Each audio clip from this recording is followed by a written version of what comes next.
Бажаю здоров'я, шановні українці. Головне станом на зараз були важливі доповіді наших розвідок, ГУР, Служба зовнішньої розвідки України. Передусім про те, що Росія планує, сподіваючись, що нестабільність у світі дасть Росії більше доходів, можливостей воювати. Мир вони не планують. На жаль, ми сприймаємо це тверезо. Ми будемо захищати себе, ми будемо захищати Україну. Ми будемо продовжувати тиск на Росію, все робити, щоб була реальна дипломатія. Мир ми плануємо. І ми заради цього в Україні та з партнерами працюємо. Ми розуміємо, як війна в Ірані впливає на настрої американської команди. Американці зайняті іншим. Не війною тут в Європі. Європа має менше можливостей впливу на Росію, але у нас свої завдання. Українська команда в постійному контакті з американськими партнерами, щоб там розуміли і ризики, і перспективи. І також з Європою. Та ми збільшуємо наші оборонні спроможності. Маємо дані, які напрямки для росіян будуть основними весною та літом, і також додаткові їхні напрямки на осінь. Ми дамо партнерам наявну інформацію про операції, які росіяни потенційно планують в країнах НАТО. Україна і партнери можуть захистити себе. Ми готуємо і нашу енергетику до наступного опалювального сезону. Є вже роботи по ремонту і відновленню в усіх регіонах. Ми працюємо і по альтернативній генерації, і по росту енергетичних зв'язків з партнерами в кожному місті України, і в Києві, де зимою було дуже важко, і в інших наших містах, в кожній громаді має бути резерв. Все, що потрібно, щоб у людей були електрика, опалення за будь-якого розвитку подій. Наша стійкість в таких умовах, наша сила на фронті, наші відповіді на російські удари – це теж поштовхи агресора до дипломатії.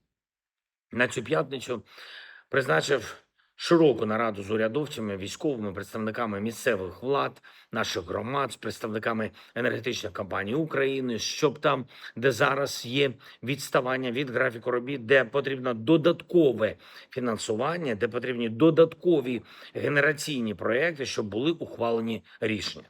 Якщо треба буде РНБО, ми проведемо РНБО. Якщо потрібні будуть кадрові висновки, ми зробимо кадрові висновки. Відповідальність за підготовку до зими, відповідальність персональна, є рішення і для того, щоб у нашої держави, у нашої оборони був достатній фінансовий ресурс, в тому числі за рахунок того, що Україна має колосальну безпекову експертизу, сильні можливості виробляти зброю. Є у нас зараз напрямки виробництва, які мають профіцит виробничих спроможностей 50%. Експорт української зброї буде реальним. Українські військові завжди матимуть право першого і достатнього обсягу. Військові візьмуть те, що потрібно, а понад цей обсяг – експорт. РНБО України на основі міжурядових угод з партнерами буде визначати рамки співпраці, просто щоб українські технології, українська зброя не дісталась росіянам.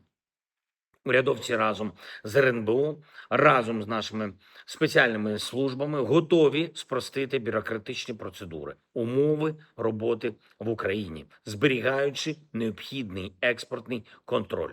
Потрібні також автоматичні дозволи на експорт в такому режимі, щоб час отримання дозволу був чітким, не створював ґрунту для корупції. Наш особливий формат роботи з партнерами, які допомагають Україні, Drone Deals, вже в роботі з країною з 3 частин світу: Близький Схід, Затока, Європа, Кавказ. Є пропозиції на столі у наших американських партнерів, і це про дрони, про системи оборонні, наші інші види зброї, які потрібні, щоб у повітрі, на землі, на морі можна було будувати реальний захист. Ще раз, умови мають бути вигідні Україні, має бути чіткий контроль, і гроші за експорт мають допомагати Україні захищатися. Так і буде. Говорили сьогодні також з прем'єр-міністром України Юлією Свириденко про роботу державних компаній. Будуть зміни. Частина державних компаній працює досі не в державних інтересах і не на державний бюджет. Кабінет міністрів України та самі компанії повинні це виправити. Слава Україні!